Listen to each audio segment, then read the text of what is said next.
Hello, hello, hello. Good evening to everyone watching, and welcome to the BUSR ACC Spring Championship Round 4 taking place at Spa. I am Ozzy Vaughn, joined this week by Adam Bent, one of our racers who's retired for the remainder of the season. Adam, how are you doing today? Yeah, I'm good, mate. How are you doing? I'm doing just fine. Unfortunately, I was not in last week where we had quite the race that had taken place. What was last week's track again? If you could refresh my memory. I believe it was. Give me 2 seconds. I should remember I was there, but Yeah. it I mean, I was was Brands Hatch, I believe. Yeah, yeah, Brands Hatch Sprint yeah, it was weekend. Wet Brands Hatch. Where Yeah, yes, we had our first ever red flag. We It was very exciting to listen into. Although goodness, sorry for stuttering there. Shout outs to Amir as well, who unfortunately not with us due to some technical issues. But we've got ourselves an exciting race today. Today we have a 75-minute feature race, I believe. that'd be And correct. yep, that is correct. So yeah, second half of the 6-week competition. So far, the standings have been looking pretty good between the student class and the alum class. But as always, Ben Gilroy has the lead there as well. Cam Searle and Olin Goldsmith really are top three competitors that we have seen. But this week is going to be at the famous Belgian track Spa, and it's going to be very, very wet. So if we can take what we saw last week at Brands Hatch as an indication of things to come for this week, I would guess that it is going to be a bit more chaotic. And the reason I say that is because this is a 20-turn track. So Yeah, absolutely. It's one of the longest circuits in motorsport. Obviously, just about complies with the regulations for Formula One in terms of its length. I think close to something like 7 kilometers long. It's ridiculously long, but obviously it makes it a great racing track. As we are about to switch to qualifying, I believe. yep. So we've got 13 minutes of qualifying left. As things stand, by the looks of it, Ben Gilroy, as he has been absolutely cleaning house this season, has the provisional lead in the qualifying. As for Ben, I honestly think that the change of car, because he elected to change cars going into Brands Hatch, we saw that he still won. He got used to the Porsche a bit more than the Ford. But if there's any takeaways that I think we can gather from last week, it is that Ben, while he has won every race, he is not invincible. We saw huge battles between him and James White that unfortunately in the end did not matter in the grand scheme of things. But it is possible to overtake him in battle. Do you think we'll see? Yeah, absolutely. I mean, obviously, nobody's invincible, nobody's perfect, and of course, last week James was able to sort of showcase that, being on an alternate strategy, trying to make dry tyres work in the wet, which was an entertaining watch. Obviously, unfortunately, stewards were overturned in their decision to allow the retired cars to race, and ultimately, all 5 cars were disqualified as a result of that. But obviously, today at the moment it's dry in qualifying. He's going to have a good run here. Obviously, James unfortunately has also retired as well, which means that obviously that direct competitor there from last week is no longer in the event. But there might be another person that can challenge him here. Obviously, the Porsche being a trickier car to drive, rear-engined, and obviously a lot more aggressive on those rear tyres than something like a Bentley or a McLaren. So obviously it's going to be about tyre management, definitely, for those Porsches. Yes, I would agree. And I think another factor that is going into this is the success penalties that Ben will be accruing here. I believe 45 seconds this week. Yeah, so obviously, as you were saying, it's a very different sort of implementation from the series this season, with success penalties being a count of time, similar to what British GT do, for example. Obviously, the more successful you are, the longer you have to stay still for. to try and allow the slower guys to obviously have an opportunity to catch up.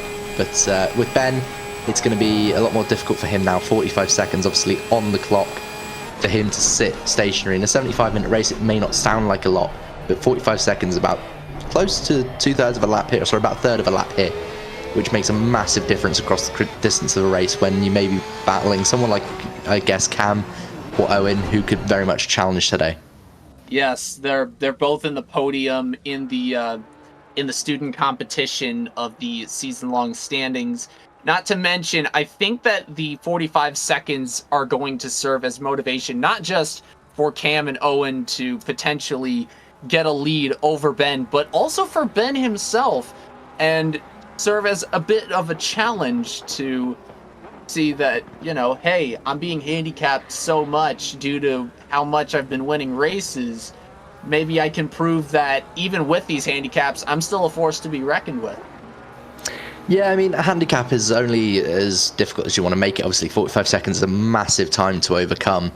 But the key thing here is that someone like Ben can manage that. I mean, we've got so many talented drivers that have come through our ranks. We've had Joe, we've had Angus, Jonathan Riley, Jack Noller, obviously even James White. Obviously, we've had so many talented individuals. Ben's just another name onto that list. And so everybody's trying to beat him, be the next individual on that list, where you just seem to be untouchable in some circuits. Obviously, we don't know how it's going to play today. The weather can be a massive factor here, especially with these kind of cars, such a variety and such an interesting sort of grid. Could be quite a entertaining watch as it sort of builds up. Yeah, and, you know, not everyone can be the next, you know, wunderkind of BUSR, but there's still talent across the board, as you said, even at the lowest ranked racers that we have seen in past races. The fact that they're able to hold their own, even if they are at the bottom of the pack, it does show wonders of the talent. As we're taking a look as qualifying, we have about 8:40 left. The current tracking is on Cav Bud, and I will say a refresh rate is a little bit could be a bit better on the stream here, so things might get a little spotty in terms of what we're looking at. But actually this, yeah, it looks like we have a better look on the stream here. I'm just trying to manage some of the actions going on here. We're still tracking Cav Bud, who, by the way, is our current leader in the alumni section of the standings in the number 53 Honda, the only Honda in the pack. And I must say, there is a bit of bias I have towards him because I drive a Honda in my day-to-day life. I've got an 05 Civic. Action shifting to Anton Johansson in the McLaren as well. Might be a little bit of a lag in the stream as well, as some of the switches might be a bit off timing with my remarks that I have about these cars. So currently in... Yeah, sorry, as you were saying. No, absolutely. I was just going to say that obviously we're sort of, we're about halfway through now. It's looking that obviously the two Porsches leading, Ben Gilroy, Cam Sell, and actually Owen Goldsmith jumps himself up into second place. So 3 Porsches at the moment, followed by the Honda of Cav, obviously leading the alum class. I believe it's going to be quite a difficult challenge now, especially with James dropping out, for anybody to really catch him once drop scores are sort of taken into effect. So we'll sort of see how that goes. But obviously Jake in P5, Anthony Johansson in P6, Charlie Green P7, Ishan Wells P8, and Ryan Hesse in P9 currently. Only 9 drivers of the 28 signed up. It's a bit of a shame.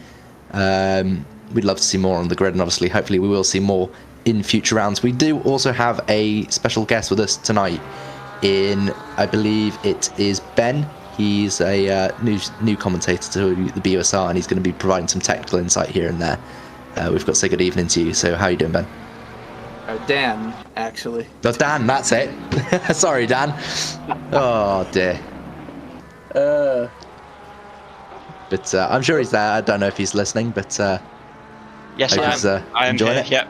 Yeah, there we go. Yeah. But so Dan's going to be providing us Dan. technical insight. Yes. But yeah, so I'm glad to be here, ready to try and provide some insight into the wonderful world of GT racing. Yeah, absolutely. That's all. It's always good to have a third head to this commentator Cerberus of sorts. Absolutely.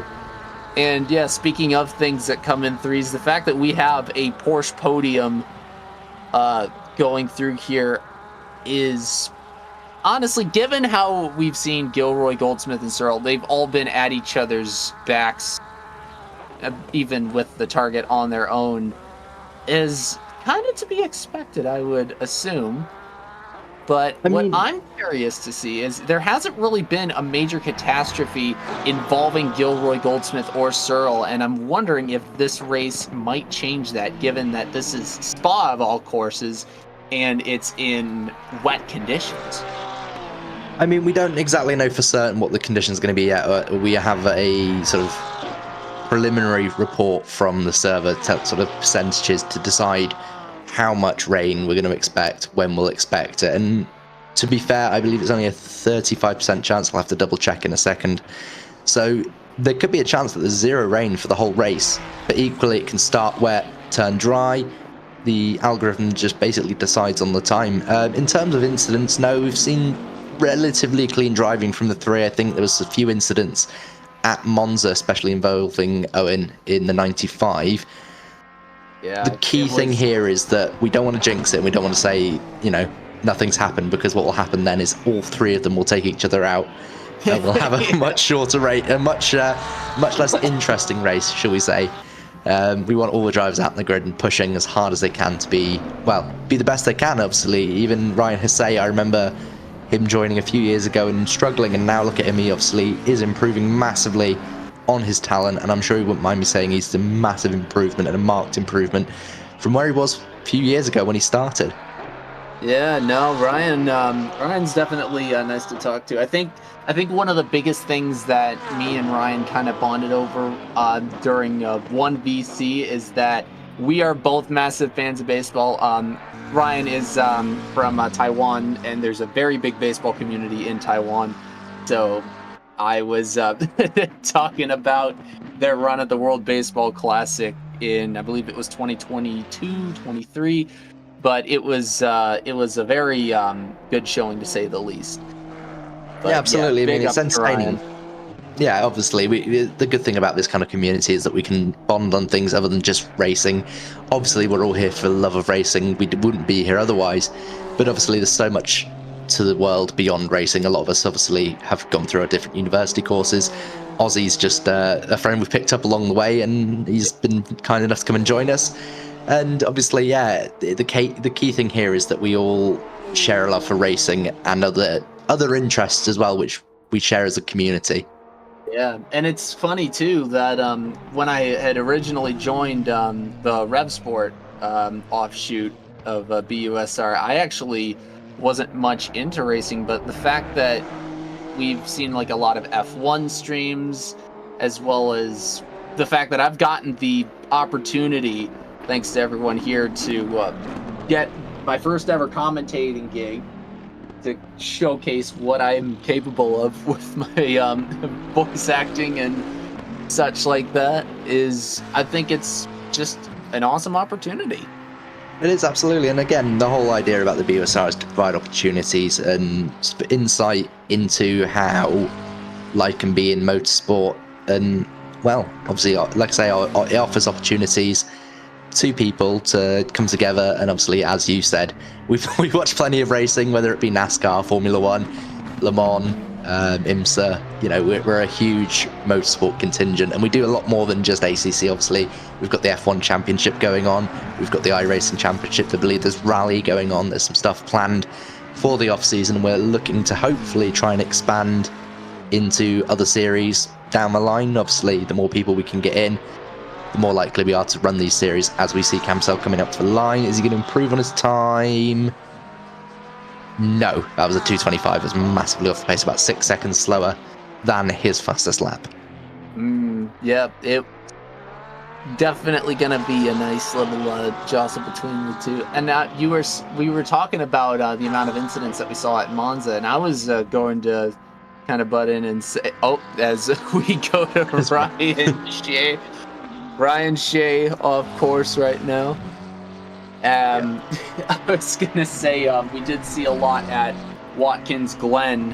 I believe it was lap 1 where we saw a metric load of incidents just off of the very first lap. And yeah, no, I mean, sorry, go on. No, you're good. But me and Amir, we were laughing so hard just at the sheer magnitude of carnage that had happened there. Yeah, it's an entertaining sort of series. Again, GT racing can be very, very difficult because you have a lot of different people with different talents and different abilities. And this is something I mentioned in the chats a few weeks ago, that not everybody's used to racing each other here. Obviously, we all race through our own different communities. We all come together to race this series, but it's a very different style of racing depending on the series you run in. And as such, you have people like Ben Gilroy who probably do these higher level series, have that ability and knowledge to understand that some people maybe who are slower than him might not have that same knowledge and track ability to control the car and will drive accordingly, whereas you then have some people maybe like myself or other people, even like Jake as well, who run in smaller series, but the level of driving is a lot more consistent to where we are as people, and that sort of results in quite a big mix of drivers all coming together here under the BUSR, and those incidents sort of form through different levels of driver appearing. I mean, if you look at any GT race, when a bronze driver comes up against a gold driver, 9 times out of 10, especially at race start, something happens, like there where Camsell loses the rear end across into the bus stop. You have that ability. You need to have that ability to predict what's going to happen next, and that comes with time. There's nothing that you can really do. As we come to the end of qualifying, in fact, it looks to be that Ben Gilroy on the front row. Yeah, so we've got our qualifying here as well. Excellent timing with your commentator Jinx, which if I remember correctly, I've got it down. If I remember correctly, you were on the receiving end of my first ever commentator Jinx. It was I wasn't aware of that. Well, now you tell me.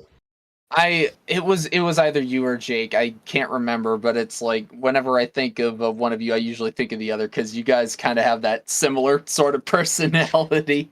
Yeah, I would say so. Absolutely, yeah. We very much have a sort of bouncing personality. We bounce off each other quite well. I mean, I think within the community, a lot of us do. We have a very much a natural ability to come together as a community and just entertain. I think that's the main thing we try and do here, is just try and entertain everybody. Even with a whole Atlantic Ocean separating me from everyone else. Well, I mean, like I say, we've had a few friends, including the Rev Sport community, go overseas, and I believe they're coming over again later this year, aren't they, to come and see you? Yes, that's right. I'm going to be meeting up with a bunch. We're going to be in Indiana. They've got an Airbnb in Indianapolis for the Indy 500, and I'm going to be joining everyone for a day. We're going to be seeing a minor league baseball game, either in Fort Wayne or Toledo, whichever one we've got going on there. But it's, oh my gosh, I honestly know it's going to be an experience I'm never going to forget. And absolutely. And it's not just in the western side of the world. As I said before, Ryan Shea as well from Taiwan. So I would say BUSR's reach has gone, to every corner of the world you can think of. Absolutely. Right. Before we get too sidetracked, let's focus on the race today. So we've got a 75-minute race. Believe a mandatory pit stop. There'll be, I'm assuming, for tyres and fuel. We've got a few drivers with penalties. Obviously, James dropping out means that Ishan and Cav are the only two receiving penalties for this round in the alumni. I believe it is Ben. I'm not sure, actually. I believe it's Ben, and I will have a quick look to see who else has got penalties. What are you kind of expecting from today's race? Honestly, expecting a very technical sort of showcase, given that this is a 20-turn track. Spa very infamous for the length as well as the amount and variety of turns. But I do expect it's going to be very, very technical. But I also think the fact that we only have 9 cars for this race is going to make any sort of battle that we see between drivers a bit more exciting, which I hope that is the case. But yeah, absolutely. Well, as they are gridding up, we've got 15 seconds to go before a long lap round for the 9 cars. There we go. There's the time penalties. We've got 45 seconds of Gilroy, 25 seconds for Owen Goldsmith with 20 seconds for Cameron Searle, 40 seconds for Cav Budd, 5 seconds off the maximum with Eshan Wells and Charlie Green, both receiving 15 and 10 respectively. So we've only got 3 drivers without penalties, that being Jake Ansel, and Anthony Johansson, you say? Anton Johansson. There you go. And Ryan Shea. Ryan Shea, there we go. Thank you. I know. Taiwanese last names, usually if it's an HS, it's pronounced like an SH. Kind of weird. There you go. Yeah. No worries. Right. Well, sorry. Well, no, we're good. We are off on the formation lap, seeing that we've got Gilroy, Goldsmith, and Searle, our top 3, sort of clustered around each other. I think this is definitely going to be a race separated into trios, your top trio, your middle trio, and your bottom trio. But that could change depending on how the performance penalties shake up, as well as any future events, which, as you said before, kind of hard to predict. But we will very much see, as you see the drivers going side to side, getting those tires warmed up as they are nearing Les Combes, turns 7, 8, and 9 of our 20-turn track here. Some very notable turns as well. The long sort of, it's shaped like a hairpin at Bruxelles, but I don't know if the width kind of makes it a hairpin as well. You've got a chicane on 19 and 20, the Radillon Au Rouge, sort of I would call that a pseudo chicane. But then the long straights you've got at the Kemmel Straight, Blanchimont at turn 17, Pour Paul Frere just before it. But no, I think La Source is a bit of the sharper hairpin, one of the more difficult turn ones you would see in a track. As we continue through this formation lap. Absolutely. Well, while we've got a few seconds as they sort of make their way around, obviously it's a massive formation lap. It can take something like 3.5 minutes to complete in these GT3 cars. Obviously, I want to say a huge thank you to our sponsors, Special Effect, NSC, and SimGrid. Obviously, all do pivotal work to help us keep going. SimGrid, obviously, we have every single championship on there, I believe, including the iRacing one, which, although it doesn't need to be on there, it's nice that it is. We also have NSC, who run our university side, so all these students, these alumni here, we are hoping to eventually have maybe some public individuals, but obviously everybody else runs under the NSC banner because they can all score points for their universities.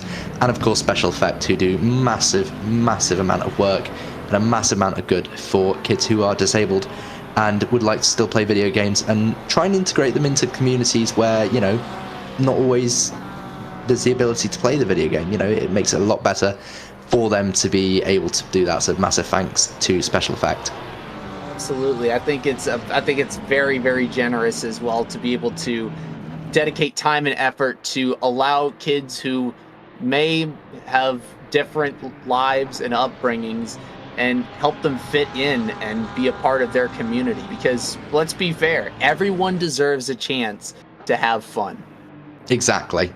Speaking of fun, we're almost at the end of the formation lap. We've got just enough time to quickly speak to Dan and see what he thinks about this race. I think it's going to be quite an interesting one, especially as you mentioned in qualifying with the 3 Porsche at the front. All of them going to maybe have to focus a little bit more on tyre wear. Will they fight with each other? Will they try and preserve tyres to make an assault towards the end? So I think 3 Porsches in the first 3 slots is certainly an interesting trio. Absolutely. As it should be, yeah. We have a trio of trios in this race as well. Me being the math guy. We do, yeah, no, you're absolutely right. We've got a trio of Porsches, a trio of non-penalties, and a trio of alumni, as they're all a bit bundled up coming into the start line here. Yeah. In fact, no, we're not quite there yet. Thankfully, we've got another turn before, I forget, we'd start actually after La Source here. I do forget. the unique thing about Spa is you actually don't start at the start line. You start, well, one corner later. Yep, very much an interesting track. Honestly, I honestly think that this track, it may just be my eyes, but the shape of it kind of vaguely reminds me of the Afex Twin logo. Yeah. No, Yeah, I get you. see it. Yeah.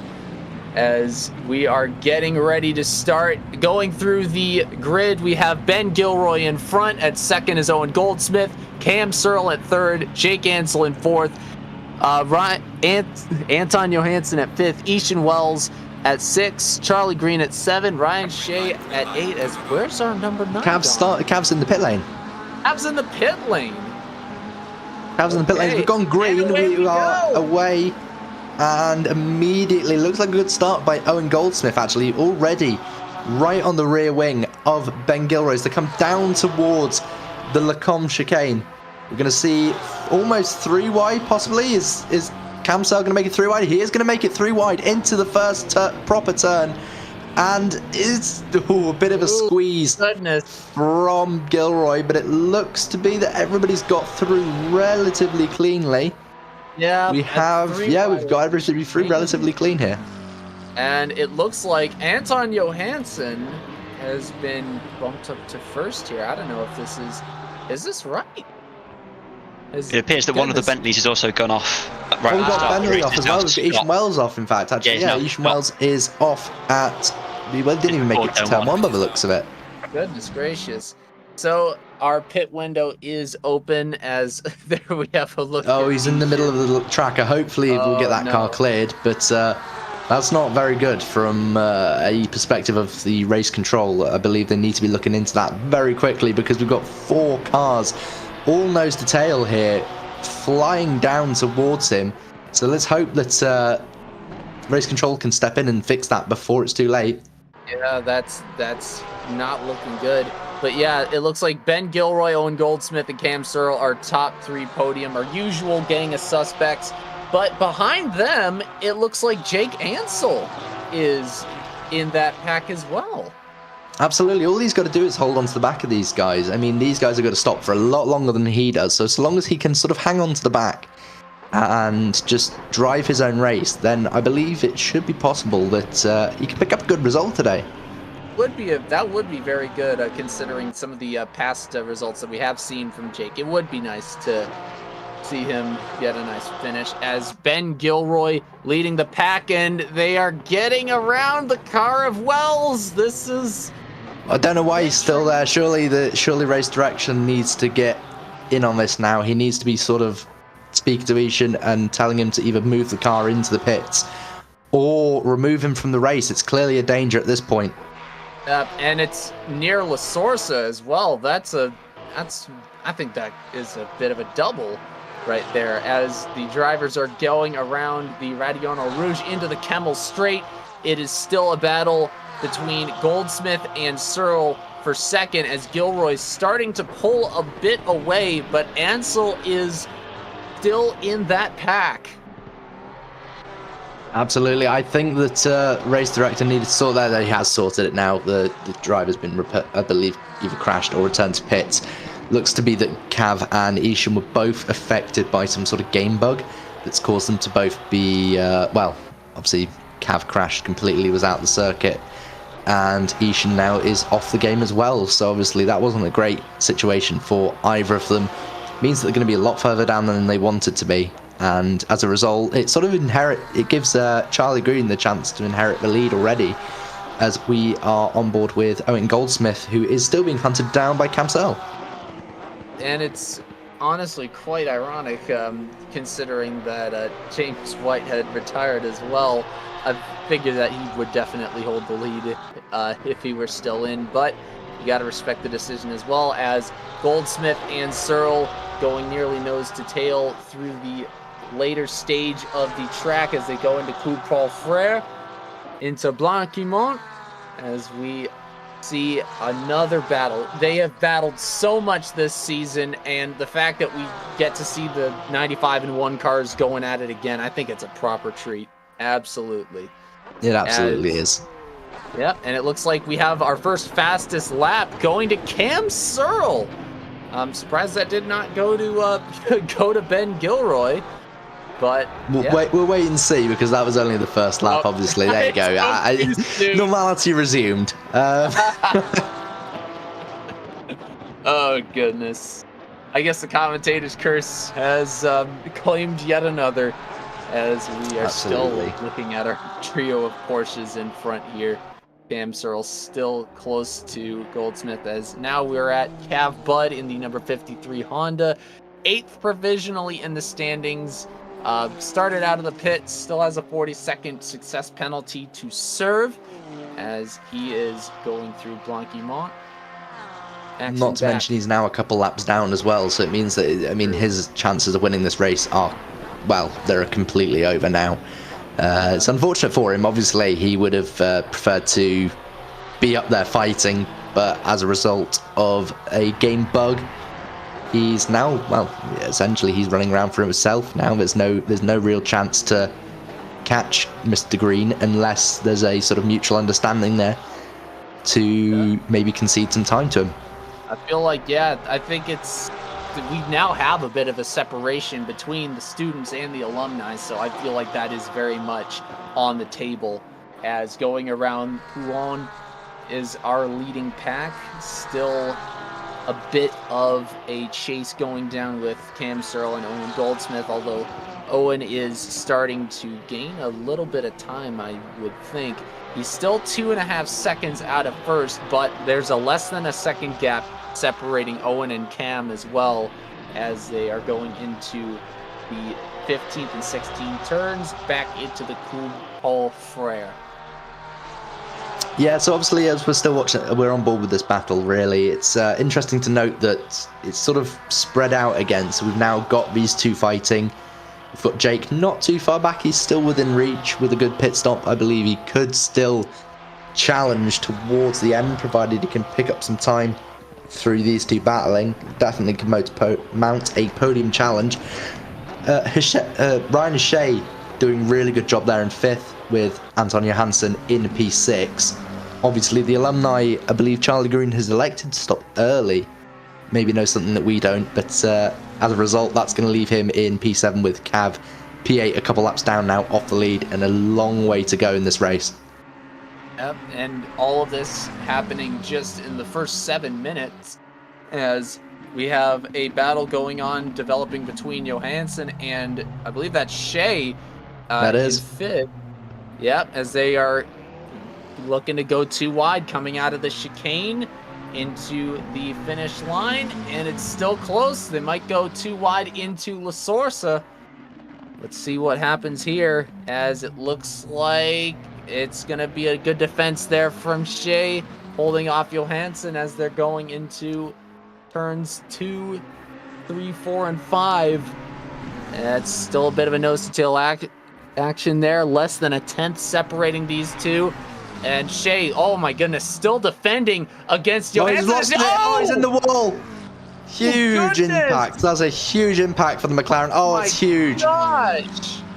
Just loses the rear end over. Yeah, exactly what I was expecting to happen. Loses the rear end, and that's steering damage as well. You could see that wheel wobbling. It's huge steering damage for Ryan. That's pretty much race over for him there. That is any chance of any point. Well, any higher point than 4th.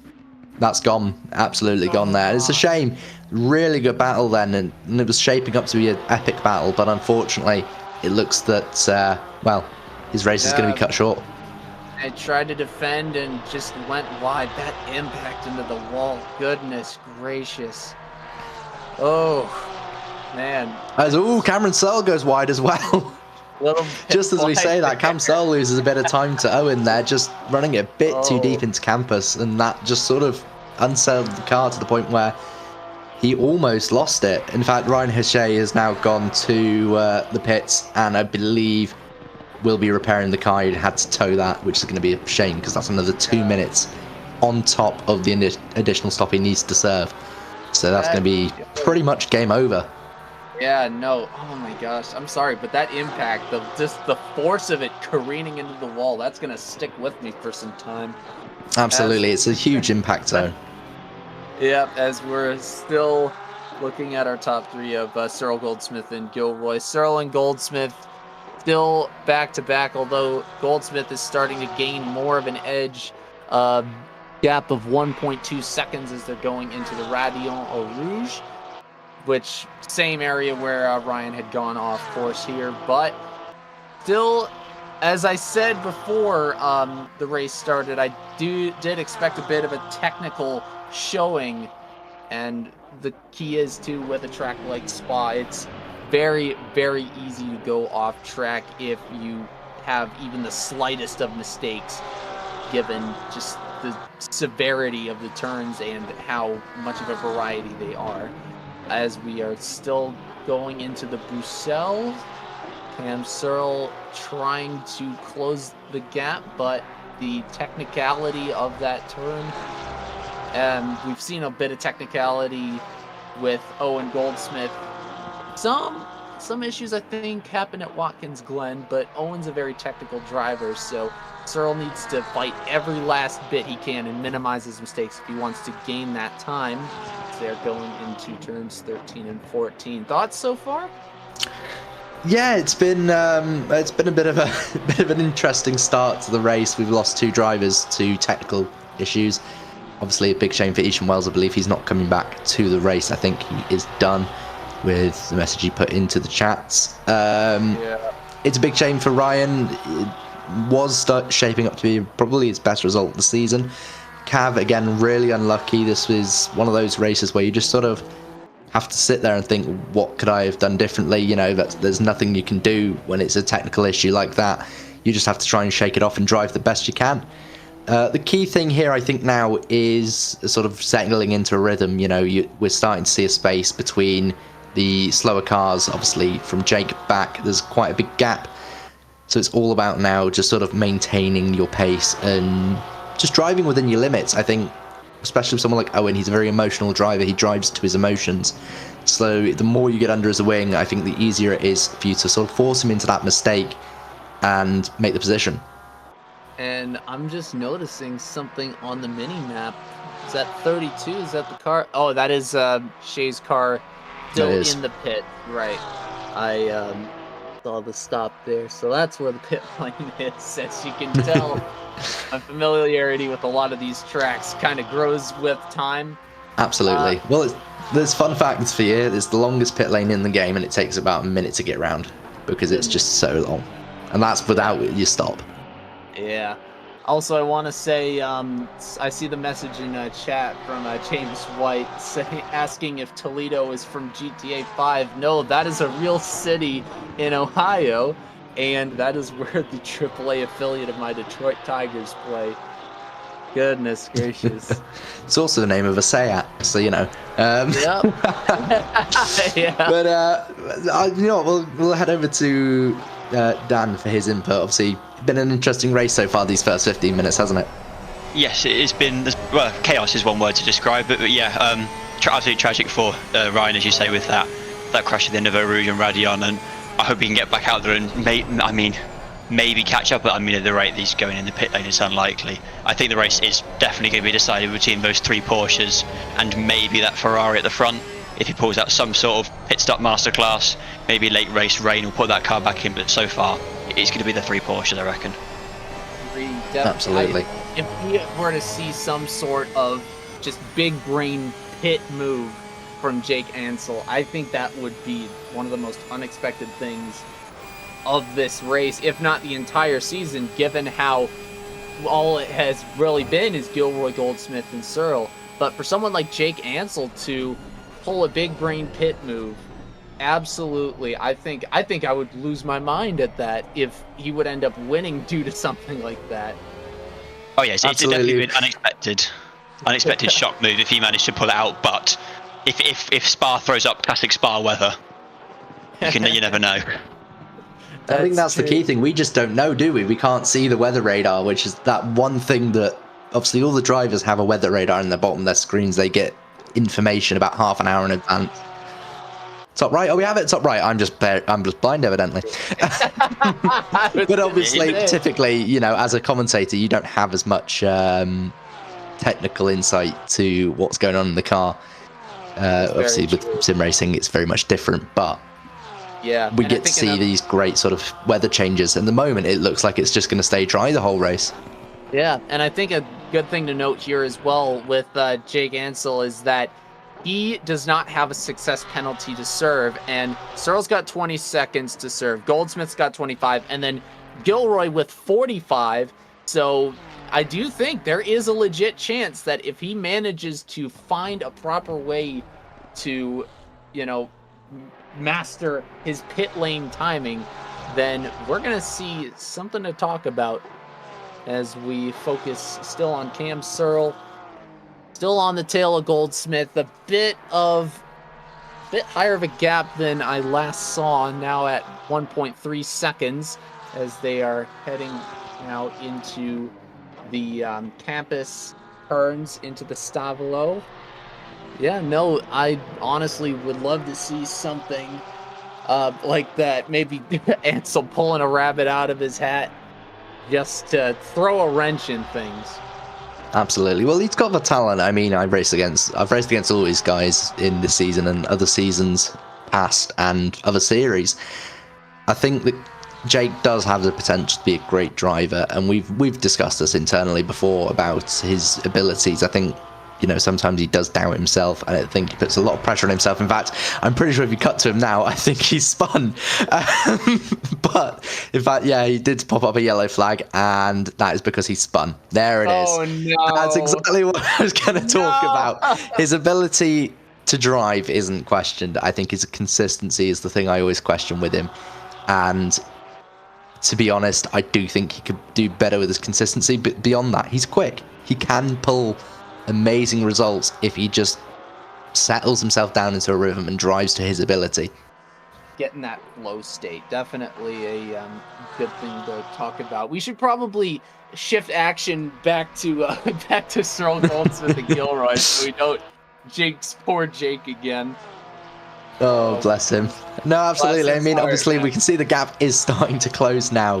Cam Searle is slowly closing the gap. But the main thing here is we've got to remember, Owen's got an extra 5 seconds to serve in the pit stop. So long as Cam can stay within 5 seconds of Owen, there's no doubt in my mind here that, well, the reality is he's just going to overtake him in the pit stops.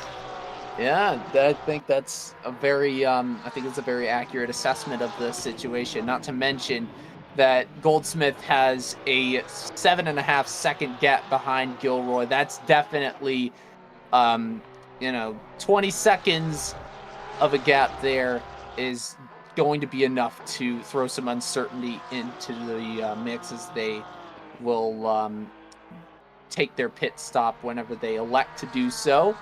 Absolutely. Well, the key thing is you've got about an hour's worth of fuel in each of these cars. They sort of run to the hour.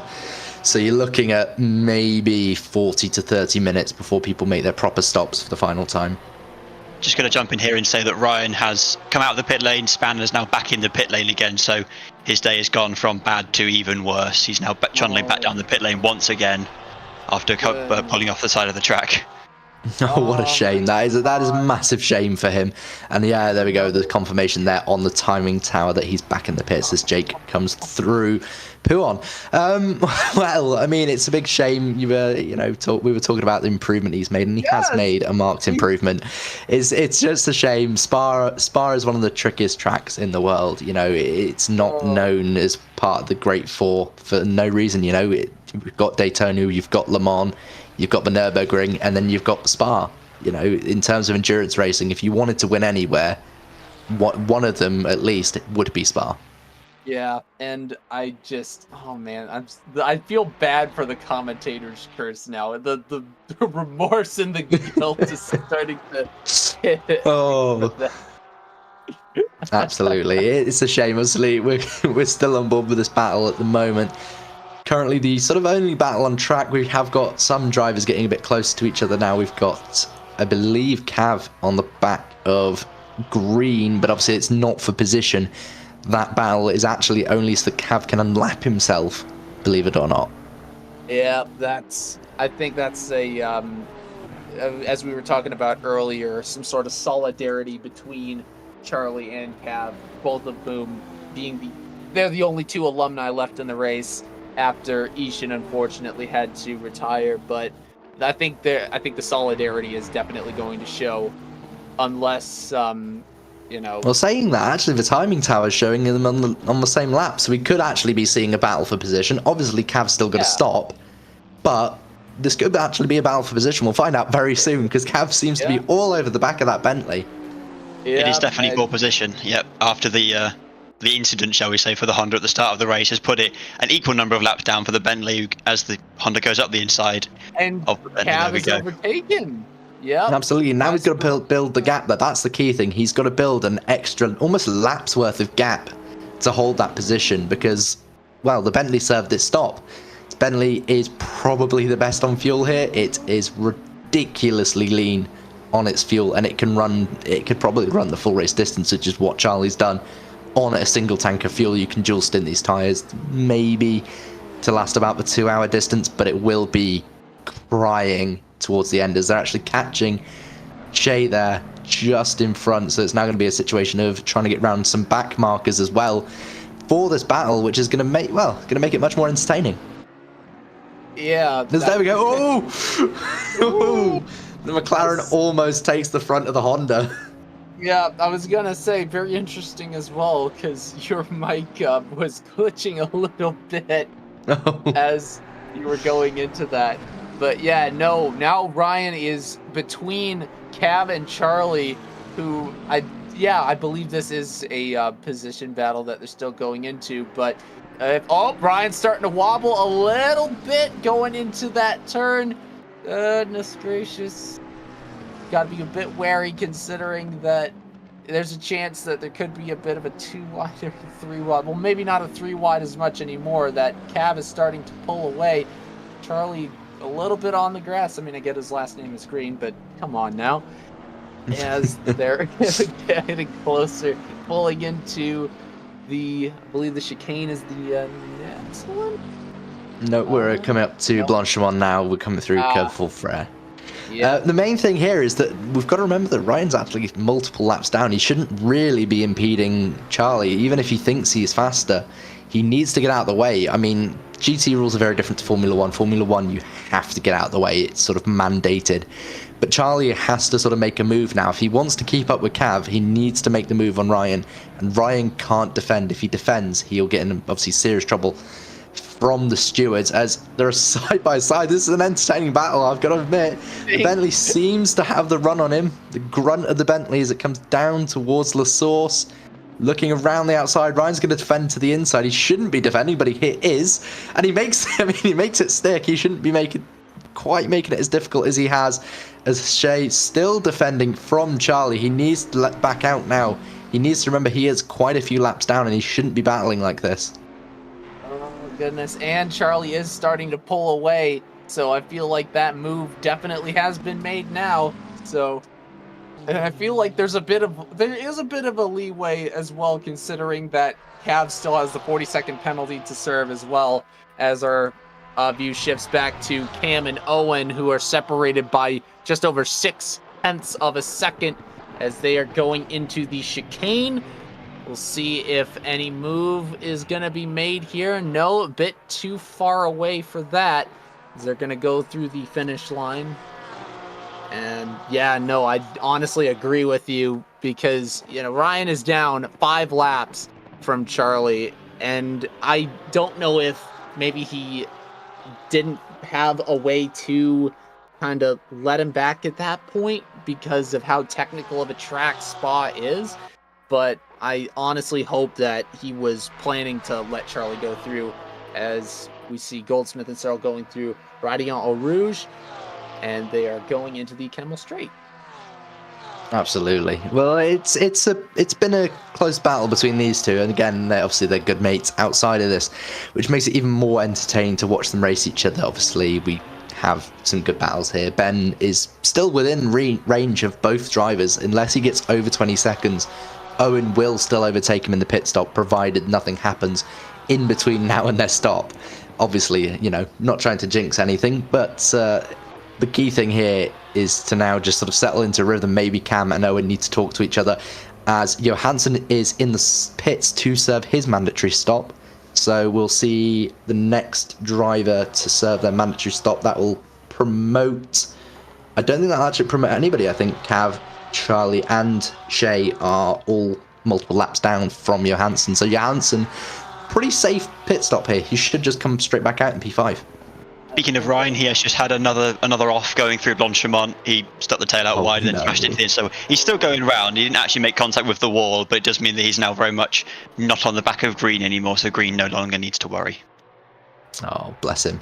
It's becoming a very long race for these drivers now, as seems to be Owen and Cam enjoying themselves here. We've got Jake, who's had a few incidents, but seems to be still going relatively well. Johansson in the stop, so he's going to serve his mandatory stop and then go back round. And Cav's sort of leading the alum class for now, but we'll see how that shapes up as time progresses. Yeah, on track at least, as Cam and Owen going into that chicane. And a little bit of a drift maybe from Cam, I thought I saw, but maybe he's pushing. He's really pushing that Porsche now. He needs to be careful. It needs to be sort of a logical move. If he starts pushing the car too hard, he is going to over-rotate. I'm sure, as Dan can attest, a rear-engine car, when you push it too hard, is just going to bite you so much harder than a front-engined. Absolutely. I remember playing slightly older racing games such as Project Cars 2 in the 911, and it wanting to kill you every single time you got too near a curb when you were going hard. So you have to be very careful that he doesn't stick the rear end too far out and then end up face into a wall. Yeah, absolutely. And I think thing... one of the nicest sounding cars, at least. Oh, very much so. You sound lovely before you crash. Yeah, and another thing I think we should consider as well is that Cam and Owen, as you said, they know each other quite well outside of racing in the BUSR. So I would think that Cam is trying to find out, okay, when is Owen making any sort of mistake? Because Owen is a technical driver, but he's not immune to mistakes. As we saw in Watkins Glen, he had scraped the wall a couple of times in qualifying, as we see them making their way towards the Pouhon at turn 12. Still a gap of about, I want to say that's 9/10. It's about 9/10 currently. Yeah, so again, Cam's pushing a bit too hard. He's over-rotating the car, and it's just overall it's slower. Yeah, maybe just kind of bide his time and see if there's anything that will happen with Owen. Maybe lure him into a false sense of security. That's, I think, would be a nice strategy to employ as they're going around Stavolo into Coupe Paul Frere. And starting to see, I'm hoping something will happen. Goodness. I'm starting to see a pattern here. It's that Cam seems to be able to push very well through these faster corners. He seems to have the car set up more, and especially his driving style for that more aggressive, fast corner. 6/10 is just a bit too far to be going for that dive bomb. You want to be only about maybe 2/10. You want to be right on the rear wing if you're going to make a move into the bus stop, because it's very, very easy to overshoot. And well, as Real Worlds explained, as Virtual Worlds explained, it just doesn't end well. Yeah, but he has gained back up to 4/10 now, it looks like, as he's definitely trying to find... He is pushing, very much he is pushing. He needs to time this right if he's going to try and make a move out of Radeon, because the key thing here, if you make it too early, the slipstream doesn't work, and you sort of end on the rear wing before you even leave the corner. But I think he's timed that right. In fact, actually, we might see the move now into Les Combes. Oh, goodness gracious. And it looks like they might be going too wide into there. No, and hold on. Looks has he made the move? No, he hasn't. No. Not made the move, but he is still maintaining just under 3/10 of a gap as they are going into Bruxelles. Going around that tight turn into Pouhon. And is that distance going to get closed? Maybe. Oh, I thought. No, he's just a bit too wild through there. Lost the rear end a bit more. Yeah, that's what I thought. I saw a little bit of the over rotation going in as he wobbled a little bit there. Yeah, no, he's trying to push everything he can out of that car just to get every last tenth off of Owen. So I think the key is to push it better on the straights, as they are going to be approaching Coup Frere after a couple of turns, as we've still been covering this battle. Hopefully we can see a bit of a development, as goodness, not sure if there's going to be a bit of an over rotation coming around, as I thought I saw a wobble for Goldsmith, and it looks like Cam's overtaken. Goodness gracious, I saw a bit of a wobble from Owen there. He went onto the grass. Is his wheel failed again? That looked to me like he's had an issue. I think he might have had a technical issue again. Oh boy. That to me looked a bit like a technical issue. I'm not quite sure. I'm sure we'll get a comment from him later on. But what I would do now if I was Owen, I would throw it into the pits. But he seems to be willing to try and chase down Cam. I'm not sure if that's the right move to make, because again, he's now a position behind with an extra 5 seconds. I would have dove in then and made Cam have to blink. I feel like definitely that is going to work in favor of Jake Ansel. It is. He is actually in the pits now as well. He's served his pit stop, so he's looked like he might be coming out. No, he's still stationary. So yeah, we're waiting on him to finish his pit stop, but it won't be too long before he makes his way back out, as Ryan Hachet is back into the pit stop yet again, I'm sure, for some more damage repairs, get that McLaren back up and running. Yeah, I honestly think this is an undercut attempt then by Ansel, I believe, yes? Yeah, absolutely. He's going to aim to try and sort of outmaneuver them by, well, stopping early. He knows he's got the length to the end now. The fuel should last the distance. Obviously, if he's fueled up correctly, the tyres will absolutely last. It's whether he's fueled up correctly and he's got enough fuel to the end now. Yeah, as Owen he has not lost sight of Cam, not going into the pits for that. He's still got a second and a half of time behind there, as he's just trying to claw back at him in that Porsche. Not sure if it's going to be enough though, because that overtake did get a lot of time out there, and Searle, if he was able to find that mistake from Owen and capitalize on it, I honestly think that there's going to be a bit of separation coming along. Absolutely. I mean, it looked to be that Cam is the faster driver between the two right now. So it's all about Owen needing to, in fact, there you go, that's confirmation of it. He's actually lost time in that middle sector there. He needs to now just sort of settle back into his rhythm. He doesn't need to overdrive. There is plenty of opportunity left in this race for him to make that move. He just needs to try and work his way back up slowly. If he tries and push it all in one lap, well, we know very quickly that it'll become a, Jake's podium by the looks of it. Yeah, absolutely. Oh, goodness gracious. Yep, see him going through the chicane. You'd have to wonder, why not pit back then?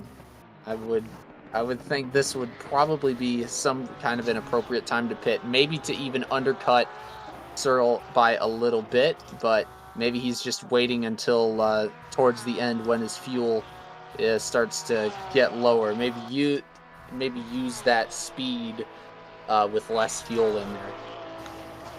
Absolutely. I mean, they've all got their own strategies, and for me, it's always a case of I try and run as long as I can before you want to stop, even with penalties, I guess. But in that sort of situation where I make a mistake and I need to reset, straight into the pits, I'll reset. And I think a lot of drivers will do that option, but obviously when you're fighting for a podium, every sort of piece of track matters, and as a result, Owen's going to keep going. Yeah, and Ansel as well, I think we should note, after he's gone out of the pits, it's still just one lap of a gap behind Owen, Cam, and Ben. So I think this might be an interesting undercut. It might work out. And if you look now, provided you keep the car out of the barrier, it might well do, yeah. Johansson has caught right up to the back of Ansel now in the pit lane. Yeah, we've got a battle. Goodness. We've got the battle on here. Johansson's actually done a great job to They're going around catch Bruxelles. up. And this could actually be for a potential podium. If these two fight too hard, they could lose it. But obviously, they need points. Points mean prizes at the end of the season. So Johansson's going to absolutely be looking to make a move on Jake here as soon as possible. Yeah, I honestly hope the same fate doesn't befall Jake as it did for Ryan at the Radion Rouge. If it does happen, by the way, I apologize in advance. But yeah, they are going through into the set of campus turns. And you'd have to see where that line is going to go. Bit of still half a second separating them as they go into turn 15 through the Stabilo. I don't know if... Bit wide from Johansson there. Yeah, a little bit wide there as he's starting to really close pushing. in. He is pushing. He's at 3/10 now as they're going into that straight. He's probably going to make a move right here on this turn as they're going to Brave move. He needs to make sure he's got the room. Does he have the room? Oh, it's very close on the rear wing. Goodness gracious. The fact that he drifted around there and he still has an opportunity to make a move around the chicane. And Jake's going to defend the inside line as they get around turn 20. What a nice defense. And the fact that Johansson is still managing to hold up behind him as they're going into La Sorsa. Absolutely incredible. Jake has taken that inside line to defend. And yeah, no, this battle might rage on for some time here. Absolutely great defense from Ansel as they're heading into the Radion.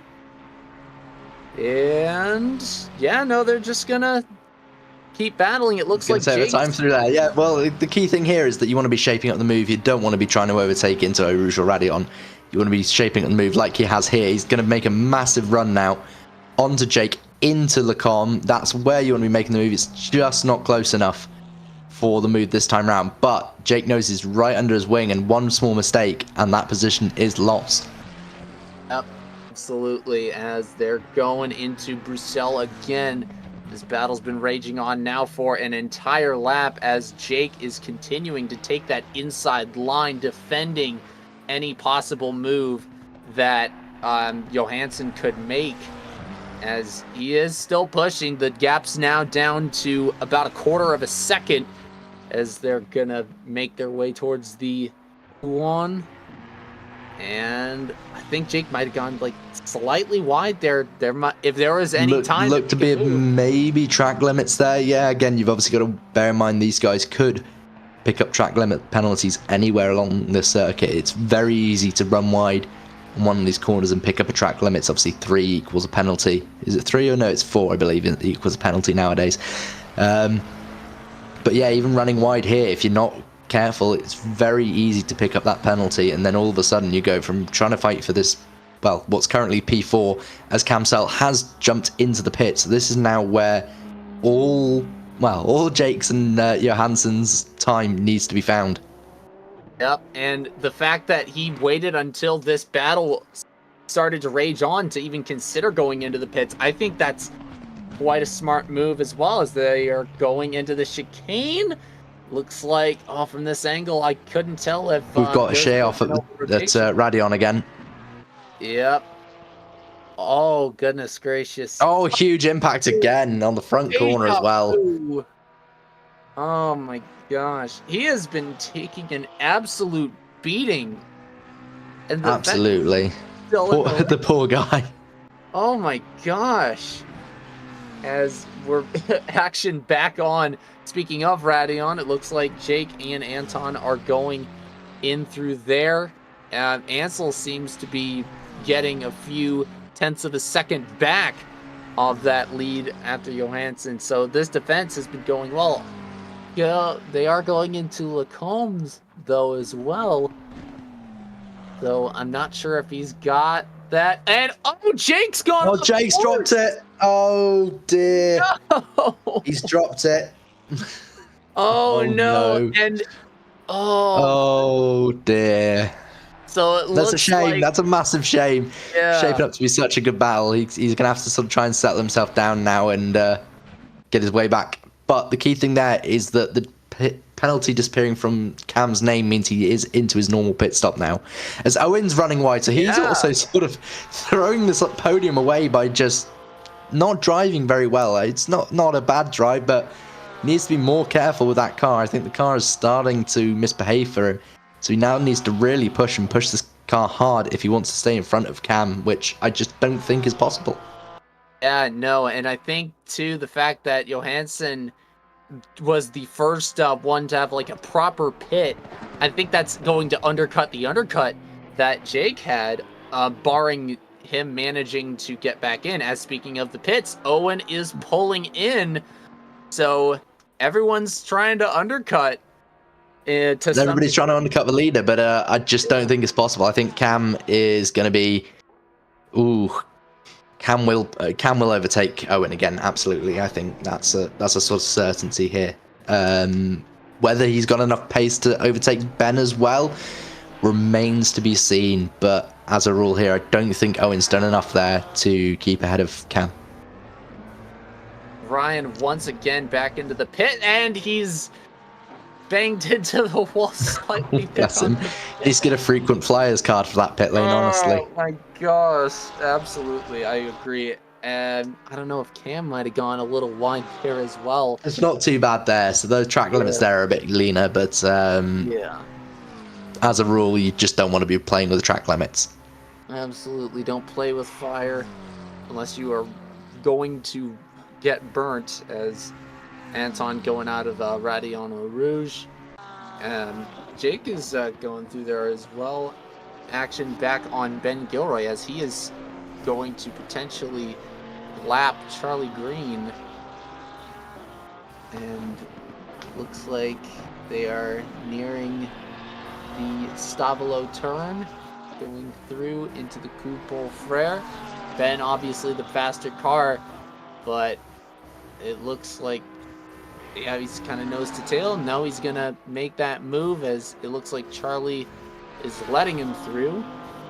Still has a 45-second penalty to serve, but you'd think this is kind of a regular season Patrick Mahomes run with all the black magic that we've seen from Ben Gilroy this season.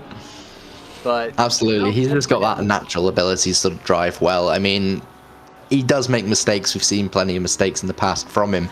But this season, he just seems to be in a different level. He seems to just want this more than normal, and as a result, just driving so well. Yeah, and it looks like he's getting closer to. And there goes Cam. Yeah. Oh goodness, and it looks like he might just lap Cam, as Owen is going to come back on here as well. This is getting interesting. Absolutely. So Owen obviously lost the position to Cam through the pit stops, as well as through his mistakes, shall we say. Key thing here now, though, is actually, all in all, Cam isn't that far away. A mistake from Cam could easily bring him back into this. Mistake from Ben just as equally could bring him back into this. So now Ben has all the pressure on him to make that stop and make it count. Yeah, and waiting for the right time to do so as well is paramount, because with a lower fuel tank, you're getting a little bit more speed, less weight out of the car. So it's like you got to optimize when you need to, pit it, just so that you can use as much of that extra speed as possible. But at the same time, you don't want to run out of fuel. Yeah, absolutely. That's the key thing. I mean, to be fair, like I say, you can run for an hour, so you can probably run to 15 minutes left of the race. It's whether you want to do that and whether the tyres are going to hold up, or you're going to make a mistake on those older tyres. Yeah, the key thing here now is that Ben has all the power in his hand. He needs to decide when the best time to stop is. Yep. Hopefully it won't blow up in his face, if I'm him. As you see Owen starting to come up on Charlie Green, who is at this point in time in 7th position. Still in the same lap, I believe, as Cav Bud is. And he's just going to let Owen go through here. So Owen still has a fighting chance. That's 11 seconds, mind you, but there's still just over half an hour left of this race. So he's got time to potentially catch up, but he has to minimize his mistakes and get into that flow state where he knows what to do in the track. He doesn't have the obstructions, and he's able to gain as much time as possible. Absolutely. He just needs to settle into his rhythm, like you say, and eventually you know, it might make gap, he might not. The key thing now is to obviously watch behind him as well, just in case Johansson can and might make a move. It looks to be that it's just a bit too much of a gap now. I think there's a couple laps between Owen and Johansson, but you never know. Again, I've seen stranger things happen. Yep. Well, it's 1 lap now. It's kind of shifting between that time, so it's kind of fluctuating there as we see Owen going into Lacombe's. If he minimizes that mistake, he's definitely got a chance to catch up, especially around some of the turns, as we have a live look as well at Anton, and he's coming up to Ryan. It looks like blue flag's coming out, so yeah, Ryan definitely needs to make way for the faster driver here. Is coming up towards Eau Rouge and Radion. Again, it's a key thing here to sort of learn your discipline. Don't make yourself unpredictable, but equally don't fight too hard when a faster guy comes up behind you here. So hopefully there's not too much of a battle, but I mean, for us it's quite an entertaining watch. The reality is it's just not a good idea. Expecting Ryan to go off at Radion a 3rd time as it going into bless him. I don't think it'll be quite that many times. Hopefully not. Yeah, hopefully not. I mean, goodness gracious. It looks like Johansson is still making up the time a bit. I mean, he could definitely go on the inside here. He's just getting the seconds up. I think Ryan's just... Or no, is he defending again? Goodness gracious. I'm sure we'll see. I mean, he's moved to the middle, which isn't really the line you want to be taking when you're trying to let a faster car go. Yeah. We'll see. We'll see how he drives here. Oh, it's a bit silly. He needs to let this faster car go. He needs to back out. This isn't a battle for him. He's not backed out. That's very silly from Ryan. That's very silly. And there's the mistake. He's going to cause an incident if he's not careful. Oh my days. Ooh, stewards will not take a good look at that. Well, a good view on that, should I say. Again, he's multiple laps down. He should not be defending in this way. It's a great battle, but not one that should be happening on track. Yeah, I mean, if they were on the same lap, definitely this would be a good battle for it. But he just needs to let Anton go through at this He's point. defending. He's getting a turn. Goodness. Oh, it's huge. That's huge. That's very silly from both drivers. It's absolutely silly from both drivers. There was no need for that. Oh, no. Oh dear. Gosh, that is just... Oh, man. I feel like Ryan should know that he's not on the same lap. Like, he's 8 laps down. He's 8 laps down. He shouldn't be fighting these guys. I mean, it's very silly on his part. I can understand why Anton would have to make the move, given how Ryan's just wasn't letting up. Well, as a result, there's 6 seconds. He lost 3 seconds to Jake in that battle, which means that obviously Johansson's losing his safety net. That's his safety net for him to race against Jake. And as a result, well, there's no safety net left, really. Oh, my goodness gracious.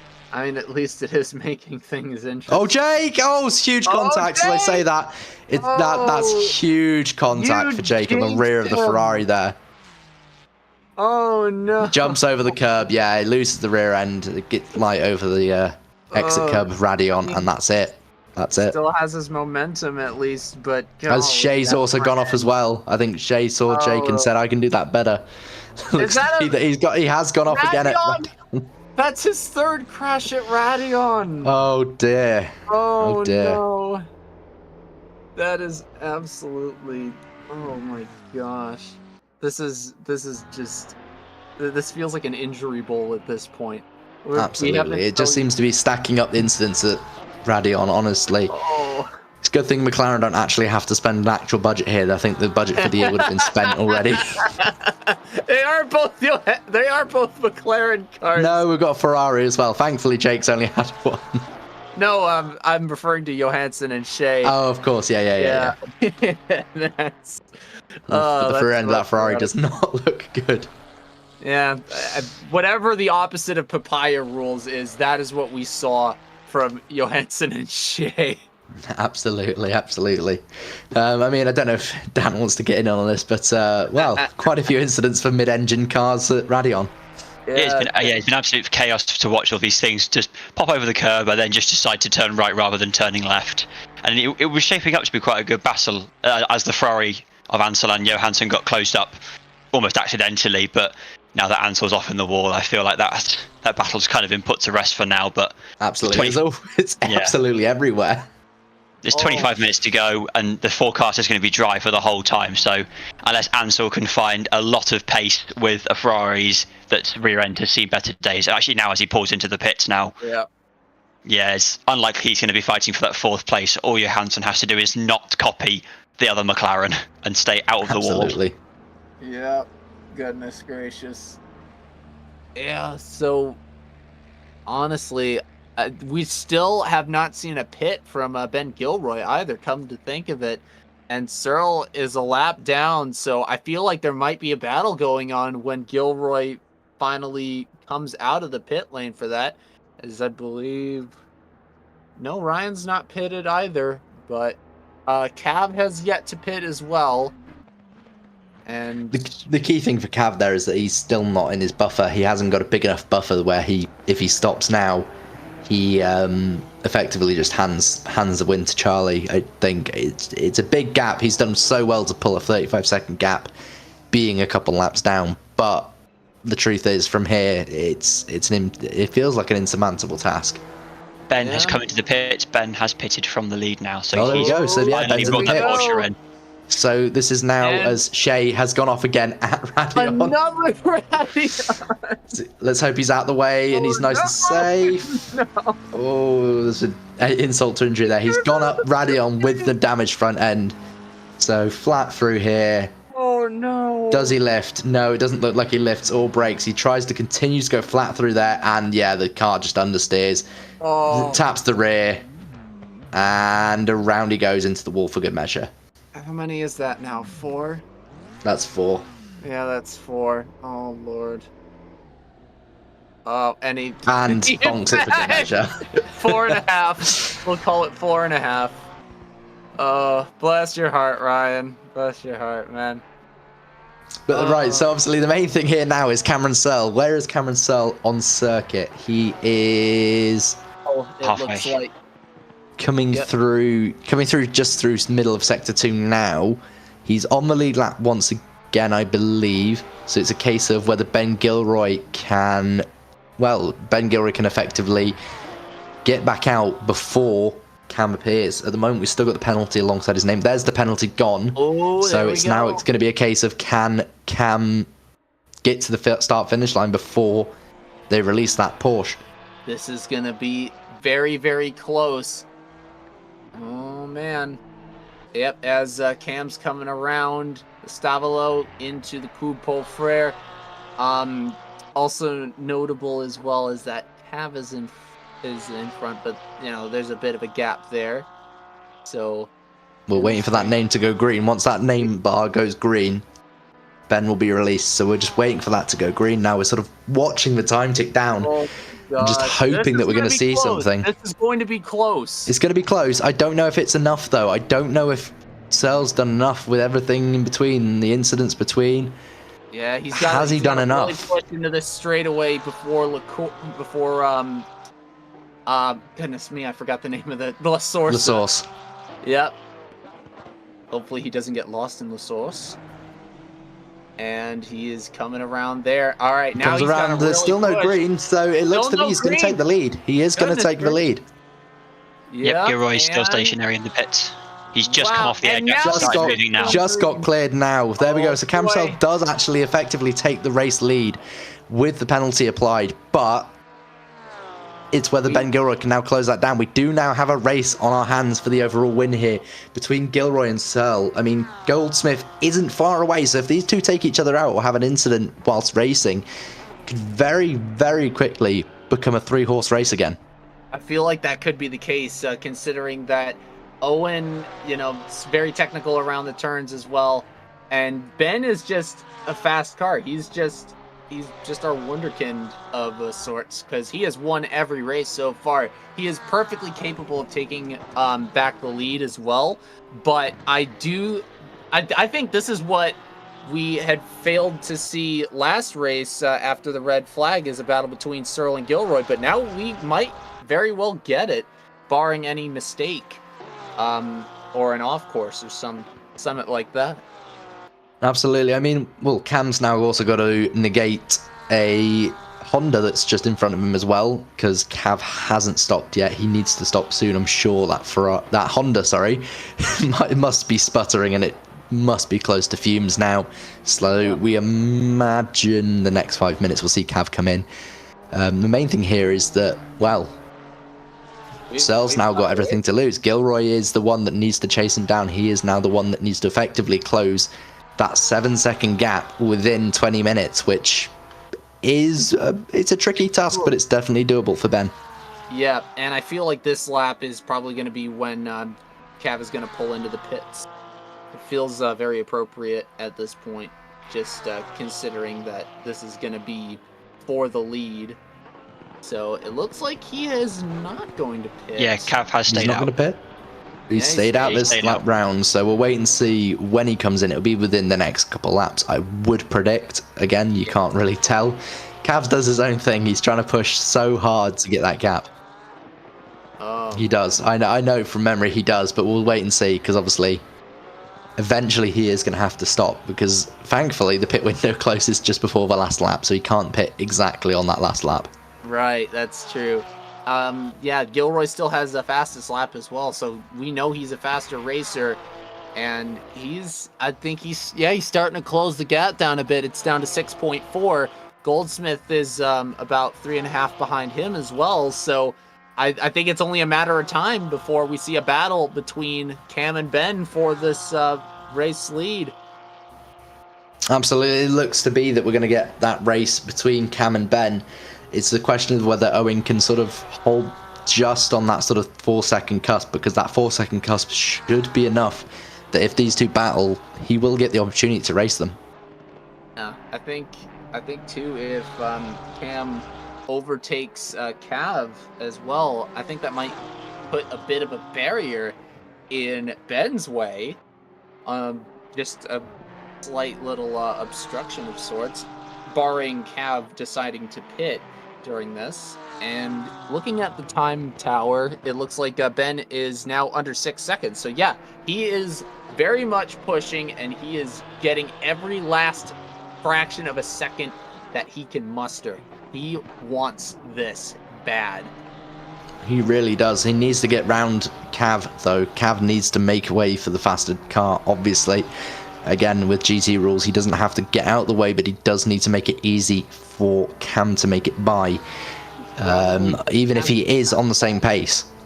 Yeah, I think he's trying to figure that out. It's kind of like when you get pulled over by a police officer. It's not you have to pull over immediately. You have to wait until it's safe to do so, kind of deal. So, and it looks like he's going to make a dive bomb instead. He's run it deep. Yeah. He's making it in. Yeah, there goes Cav. Cav's in the pits. There goes Cav, as I predicted. And he goes for his stop. That will promote Charlie to the race lead in the Bentley for the alum class, at least. Anyway, as Gilroy, well, the fight between Cav and Cam has resulted in Gilroy halving the distance in almost a lap. Yep, so I feel like the rest of this race is going to be a bit of a battle, as Ben's going to follow Cam into the Radeon. And if he is able to get these seconds through on the Kemmel Straight, we could see a 2-wide potentially coming into Lacombe's, as he is just absolutely gassing it. He absolutely is. He's a man possessed now. He wants that win. He wants to have a clean sweep. Even with a 45-second penalty, he seems to be able to overcome that massive difference. Again, that's the level of talent that we have on display here. It's quite incredible to see that a 45-second penalty has meant nothing to this driver, and he's only 3 seconds back off his actual lead. You know, overall lead is only 3 seconds away for somebody that had to stay stationary for more than a length of time it takes to do a tire and fuel stop. Yep, not to mention Goldsmith. I mean, he's lost a little bit of time behind Gilroy, but he is still, in the grand scheme of things, in the thick of it as well. He's about 5 seconds, which that's a doable gap in the space of, the 60 minutes we have left. But at what point does the battle between Searle and Gilroy rage on to the point where Goldsmith catches up and makes it a three-way competition? I mean, we can't really tell until these two battle and we see just how much Cam really wants this. We won't be able to actually say for certain exactly how well Owen will do in terms of closing that gap. I mean, it's still that's now increased to 5.5 seconds, so he's over that 4-second threshold I reckon he'd need for the ability to battle. But we don't know. Again, it could be very quick battle. It could be Ben gets around him. And well, Goldsmith's still got time on Searle because the gap that Gilroy just made up was about 0.8 of a second compared to Goldsmith making up 0.5 of a second. So Goldsmith still made up 0.3 of a second on Searle. So he is closing. It's just not as noticeable as we're still in the POV shot of Ben Gilroy as he is following Cam around La Source, as we are close to seeing a battle here as they're getting around turn 2, heading into Radillon Eau Rouge, as he is just in there in the distance. Goodness. We should see that battle within maybe the next lap. I think to the end of the next lap, we're going to see Ben right on the rear wing of Cam Searle's Porsche. Yep, he's gained a half second. It's going to be entertaining. He has gained a half second as well, so Goldsmith and the gap between Goldsmith and Searle has remained more or less constant, but Gilroy's closing in. He is getting close to even less than a second behind as we see him just gradually inching closer. Goldsmith at a 6.2 second gap. So this is a bit of a development here. This absolutely is. I mean, the key thing here now is that Cam needs to not panic under pressure. He knows that Gilroy is probably the faster driver. It's a case of, can you defend against this faster driver knowing that he's just going to do everything he can to get past you? He's on the fresher tyres. He's probably got the lighter fuel load as well, as Cam will have had to put a bit more fuel in to sort of manage and guess as to how long he needed fuel for. Ben knows that he only needed a few litres compared to Cam's a lot heavier, a lot more worn tyres. It looks to be that this is going to be a very quick battle if, as we're seeing, is to be believed. He's already closed 0.7 of a second in the middle sector alone. He's gained 1.2 across 2/3 of a lap. Yep, Cav is still ahead of him as well as they're going to go too wide into this next turn. And in fact, there you go. It was a very quick battle because it looks like Ben's already made that place and cleared him. He's cleared him through Blanchimont as well. Cam Searle's going to have to make an absolute dive here. He's going to make the dive. Yeah, he's going to hold it. He's not going to hold it. There's a bit of a touch. That was a very risky dive. It could have ended so wrong for both drivers there. Yeah, so Ben is back in front. Still a 0.3 of a second deficit as Cav Bud is still in the mix as well. So this very well could throw a wrench in things here. He's definitely got to let these guys through here. He's absolutely got to let these guys through. Whether he does or doesn't, that remains to be seen. Like but it looks like he's going to, if anything, he's just given a toe to Gilroy. Gilroy's just sort of got this massive toe sat behind the Honda as he then slingshots around him. It's going to be a very tricky move for Cam to come back from here. Fast, but goodness gracious, they're going into Lacombe here as well, as Cav is just in between a dogfight. I feel like this is just collateral at this point.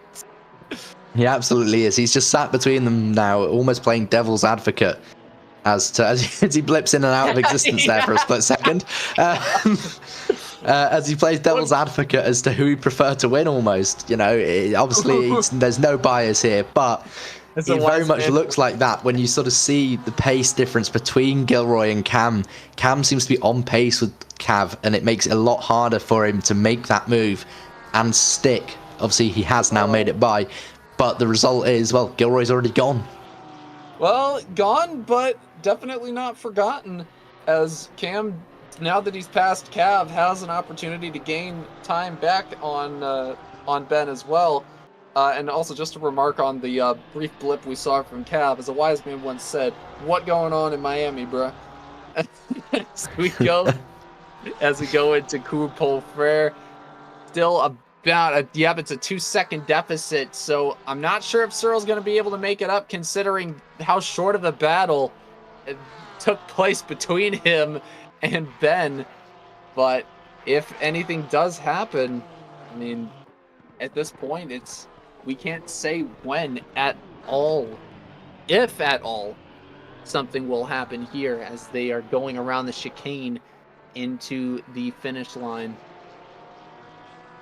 Yeah, I mean, it's been an entertaining race, absolutely. Obviously, it's unfortunate that we didn't get much of a battle as we were hoping, but the reality is, it shows the level that Ben Gilroy's on. It just seems to be that he's on his day, he can't be touched at the moment, and provided he can keep it there for the next 10 minutes, it's another flawless win for him.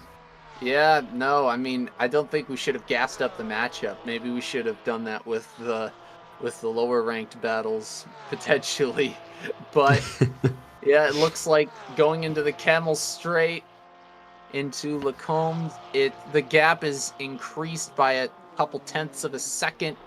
It's increased further. It's increased even I feel further. Like the race might be won. I feel that unless Ben has made some sort of silly strategy call, I think that Cam is just pushing too hard now. He's doing what he did at the start of the race and overextending on the curbs, overextending on the throttle, and it's making the car rotate too much. He just needs to settle down again. He was quicker when he was in a rhythm with Owen. They were actually holding a gap of about 11 seconds from Ben, which has given him this opportunity to almost win this race.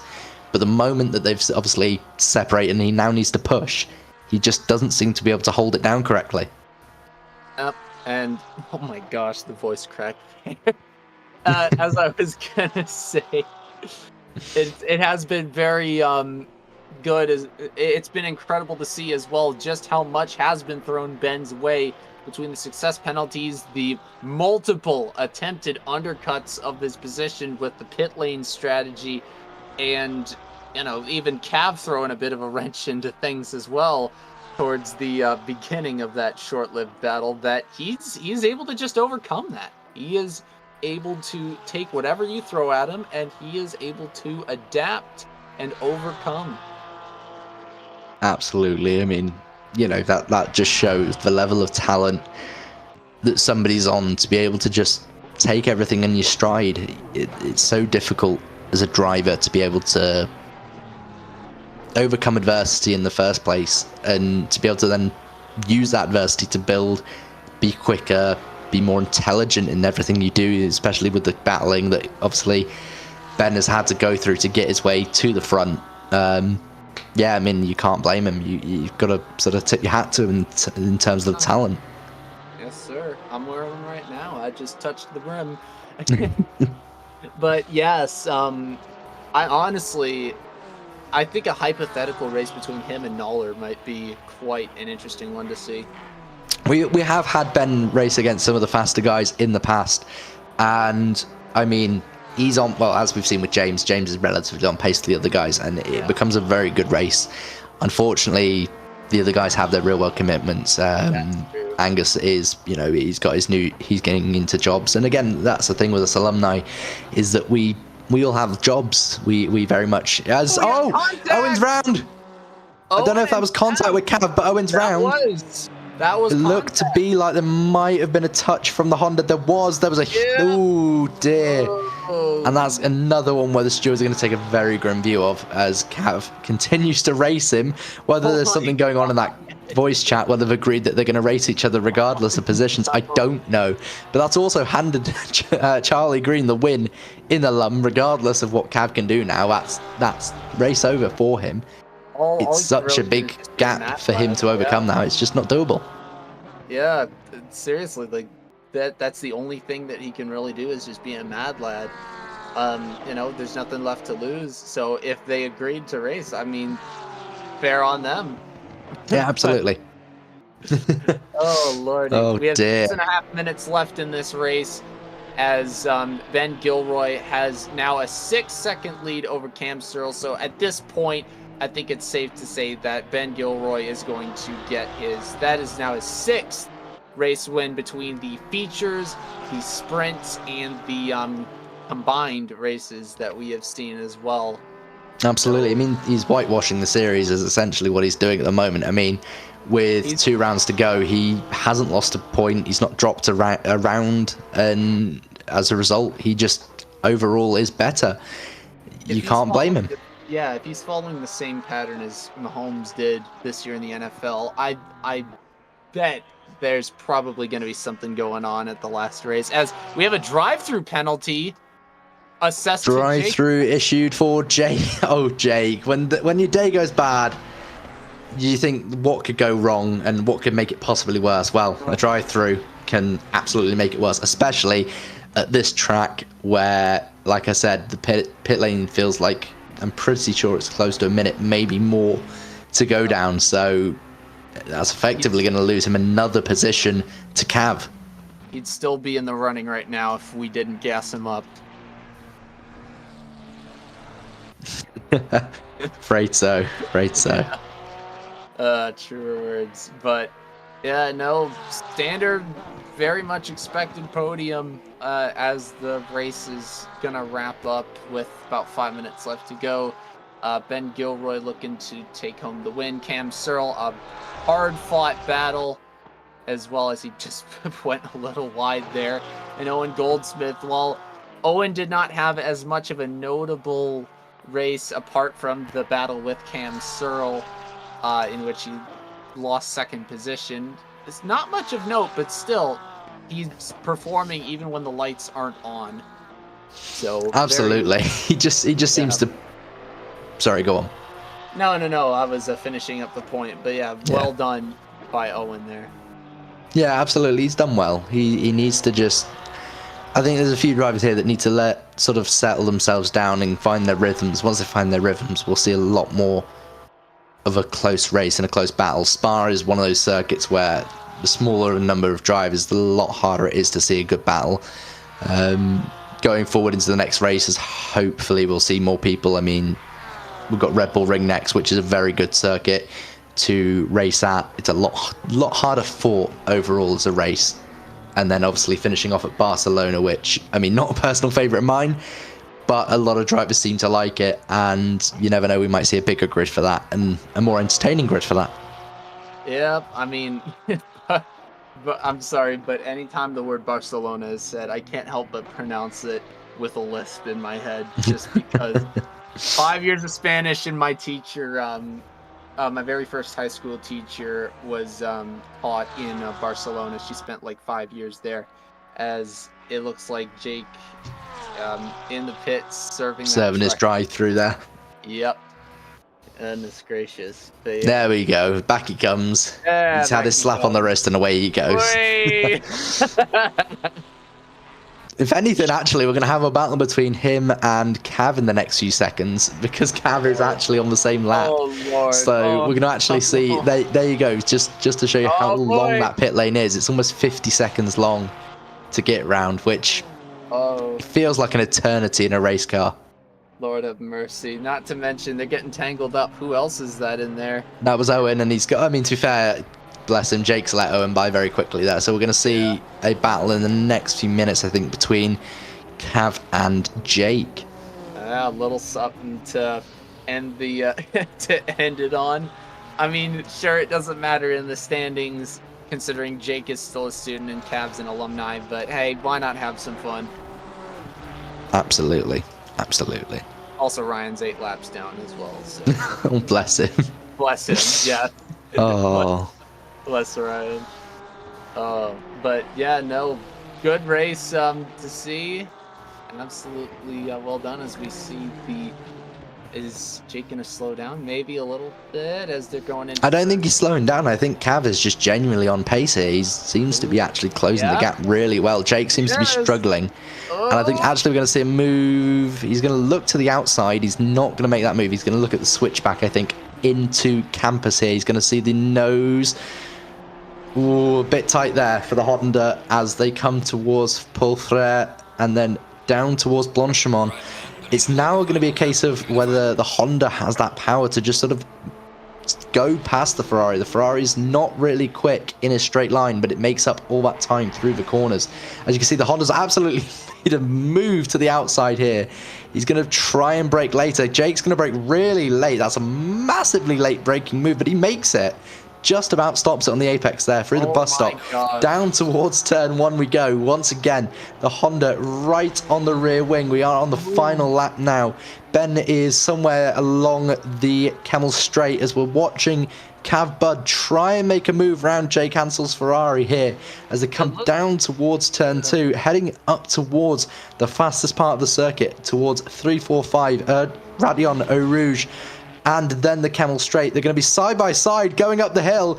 That's just about ended okay as Jake goes really wide there, trying to add another track limit to his name. Hopefully he doesn't get into the drive-through before the end of the race, as Cav now has to work all the way back to the rear end of that Ferrari once again. The Honda seems to have that straight line front edge. Yeah, it's quite an entertaining battle. Goodness gracious. Oh, Lord. Yeah, they're going through Lacombe as well, near Bruxelles, and Cav's going to look to the inside. Jake's going to defend. Bit of moving under braking there. It might be looked at, but it didn't look too bad. It didn't look malicious. Yeah, as Cav is once again trying to make his way around through the corner with no name as they come round the outside. The Cav is absolutely sliding that Honda now, heading down towards Pouon. This isn't really the move.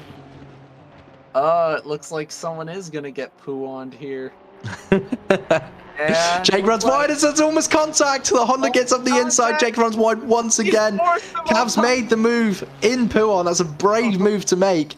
Jake left the door a little bit too open and just as a result washed out wide, and the Honda goes through to take 6th place from Jake on the final lap. But we should probably jump onto the race leader as he actually is coming into the bus stop for the final time. Your race winner for round 4 of the BUSR spring season is Ben Gilroy. Lord. Yep, our 2nd place finisher is going to be Cam Searle as he goes around Ryan Shea for the final checkered flag. Owen coming around the bus stop as well. He will be our 3rd place winner. We've also got Charlie and Anton near the back end, but they're separated by a lap. Coming through now will be Cav takes 2nd place. And Jake. Did you say 2nd or 6th? 2nd place in alumni, yeah. Unfortunately, with the loss of Ishan, guaranteed silver medal at least for Cav, even with the internet issues, as we're waiting for Anton and Charlie to finish up their laps. Obviously, not really an eventful race for Charlie. Didn't do too much. He hasn't really been seen too much on the stream, has he? As there's a bit of an aftershock there from Jake into that looks like Cam. A little bit of mad battery. Oh dear. But yeah, but what interesting race for 9 cars started, 8 cars finished, and yeah, what's your thoughts on it, Ozzy? I mean, it's still overperformed expectations as well. Maybe not as much for the action. I mean, we did see some action in here as well, especially for having just 9 drivers, but I honestly thought just the sheer amounts of I think it's just people being mad lads, I think, at this point. But absolutely, I think it was a very good race. Dan, what are your thoughts? I just wanted to give a shout out to Johansson as he comes now across the line. Just kind of got on with it, plugged away, got up to 4th, had a brief fight with the Ferrari, and then just stayed clean the whole time. Really keeping McLaren's repair budget down as well, which is probably quite handy. But yeah, I think Johansson drove an excellent race to come in 4th there behind the 3 Porsches, but there was nothing that Johansson could do to fight that trio up front. Fair play. Absolutely fair play. Oh, goodness gracious. Well, so I believe we'll probably be waiting for an interview for the podium sitters, but obviously a quick reminder that we've got some other events going on this week. We've got iRacing tomorrow, I believe. I don't know where they're at. We'll have a quick look in a second. We've also got the Formula 1 Spring Championship that will be live streamed on Saturday. We have obviously other events as well. I believe we have got I think a rally event that we've got going on at the moment. I'll have to confirm with Cav at some point. But yeah, so while we wait for there is rally, thank you. So while we wait for the other drivers to appear, we will sort of just look back over that. It was quite an entertaining race, especially from the start. We lost 2 drivers right off the bat to internet issues. Cav did remarkably well to get himself back onto the same lap as Charlie, and just about finished, I think, on the same lap as Charlie. All things considered, that's quite a remarkable drive. Absolutely, yeah. No, I think even with all the adversities thrown their way, they still made it an entertaining race, even with just 2 alumni having finished at all. I will say shout out to Ishan as well. He's probably gonna give me tons of flack if I don't give him the shout. I remember he did a prior week as well. Bless his heart, absolutely. I will say as well, I am, as we talk about this, I am working on a little related meme to the race. I think one of our racers will definitely enjoy it. Should I get the chance to show him? I feel like it's gonna hang in the Louvre. Absolutely.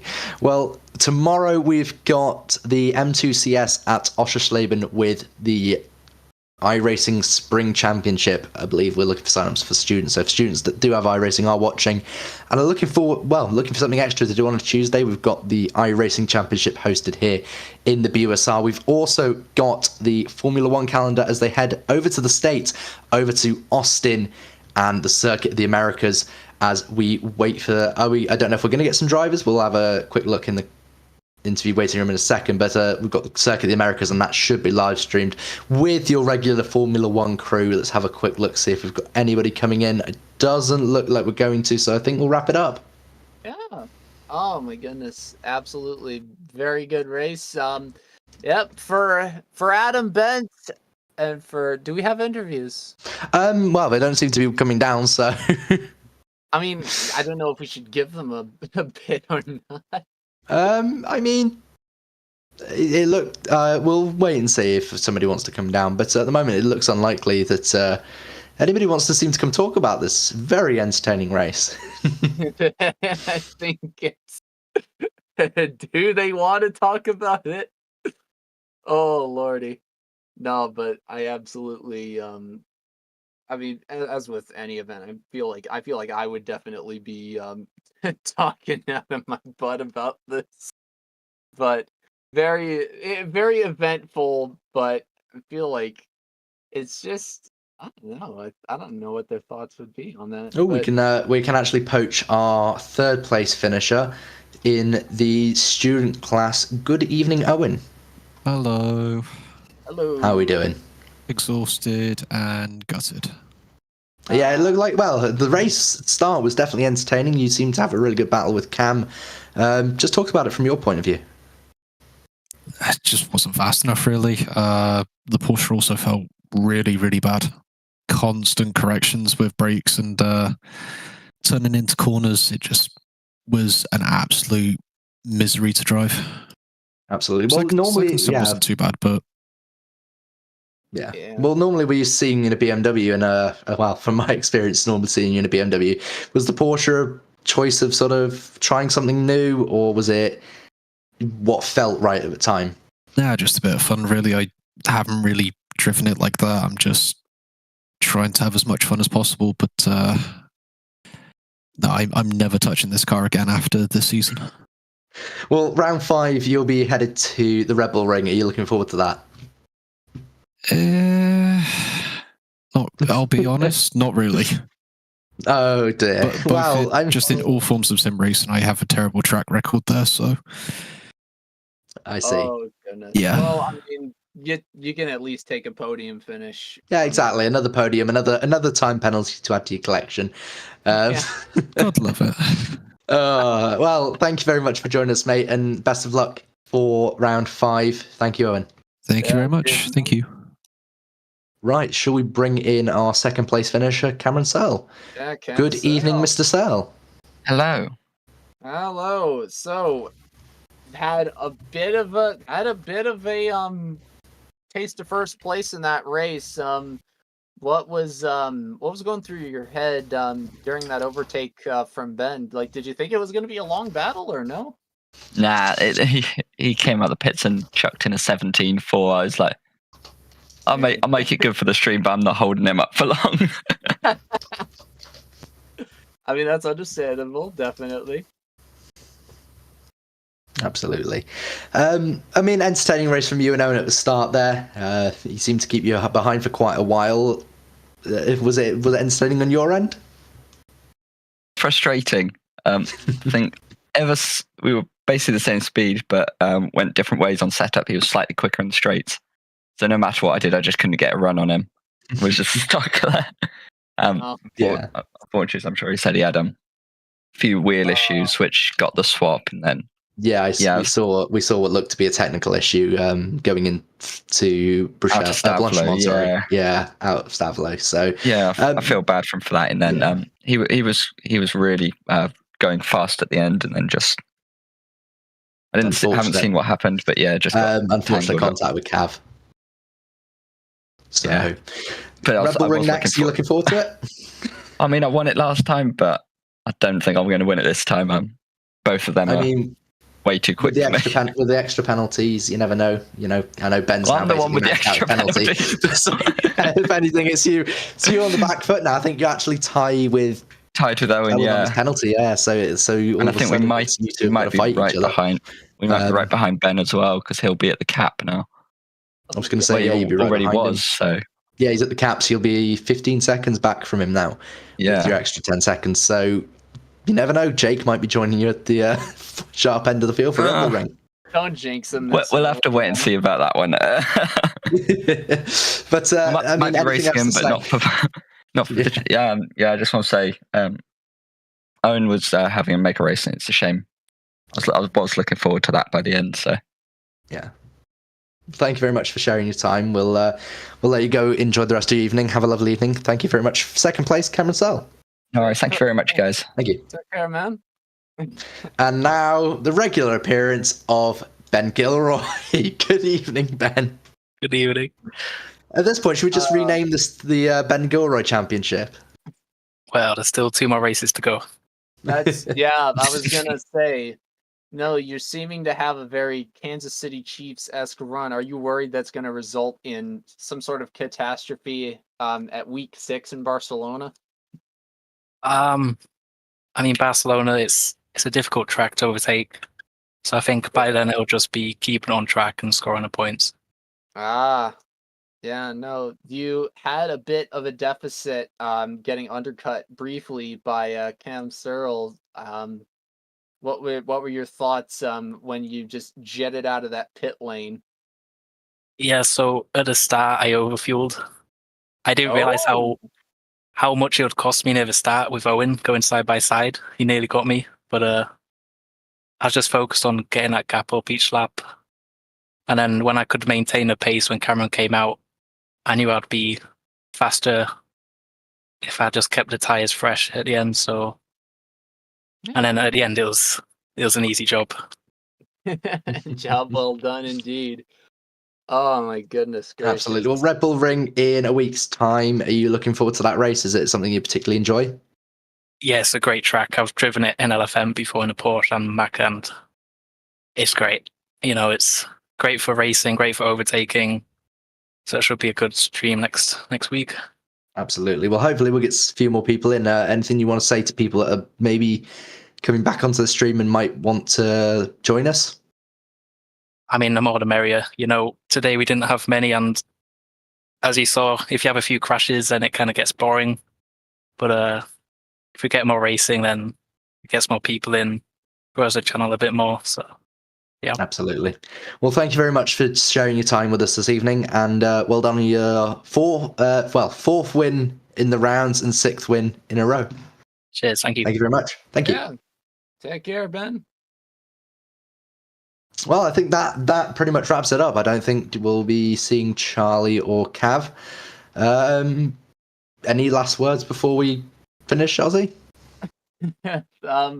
Well, it was a great race. I mean, we got a repetitive outcome of having our main three in the podium, granted, but I still think this was good fun. And Red Bull Ring next week, we'll definitely see what happens. So yeah. Absolutely. Well, like I say, before we leave, anybody that is interested in joining, we do have links, I believe they'll be posted into the relevant places, so that if you are on the edge about joining us and you want to have a good evening on a Monday, feel free to join us. Absolutely. I believe we have got a open channel class as well for people that aren't students or alumni who would like to have a go and join us in the championship. Beyond that, I think that's time to wrap it up, Ozzy. Yeah. For Adam Bent, I'm Ozzy Vaughn. Shout outs to Dan as well for joining in and providing analysis. Our wonderful producers, Bully and Doomskull as well.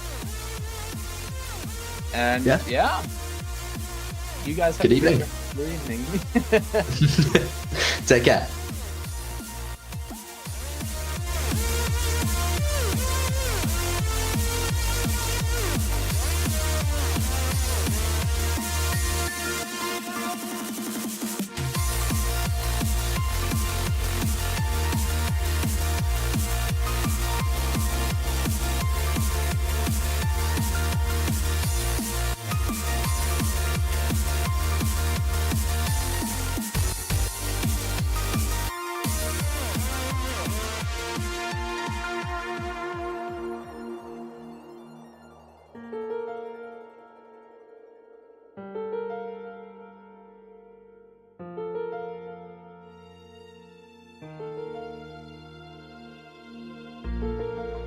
There is no place and no moment in history where I could stand and say, "Oh, British begins